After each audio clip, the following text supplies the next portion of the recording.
À l'ère du numérique, l'e-réputation est devenue vitale pour les athlètes de haut niveau en quête de performance.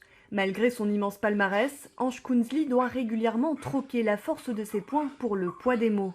Sur les réseaux sociaux, le boxeur de 30 ans raconte son parcours. Objectif, gagner en visibilité pour vivre de sa passion.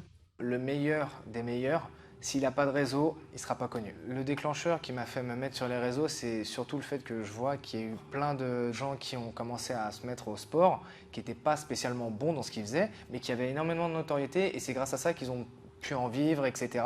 Indispensable pour attirer médias, sponsors et engager sa communauté, les contenus postés en ligne peuvent propulser une carrière.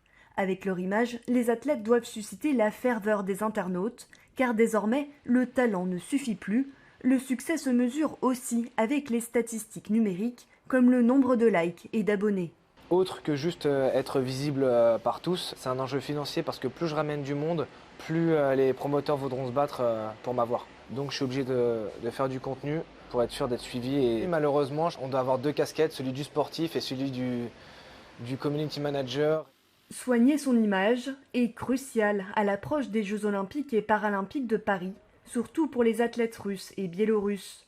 Autorisés à participer sous bannière neutre à condition de ne pas avoir approuvé la guerre en Ukraine, c'est une société d'e-réputation dont le nom est tenu secret qui scrutera leur passé numérique à la recherche d'éventuelles preuves de soutien. Un cas spécifique qui ne doit pas faire oublier les risques de l'e-réputation selon ce spécialiste. L'e-réputation n'est qu'une composante de la réputation et souvent en fait on voit que l'e-réputation est un miroir grossissant mais aussi un miroir déformant de la réalité. On voit souvent chez les sportifs ce phénomène d'emballement sur les réseaux sociaux. Il y a aussi un risque psychologique pour les sportifs.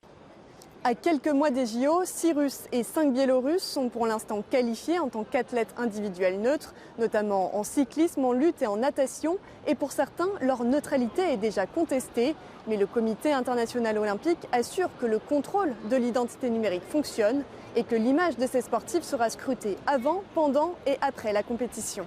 Jade Lévin, Euronews, Paris.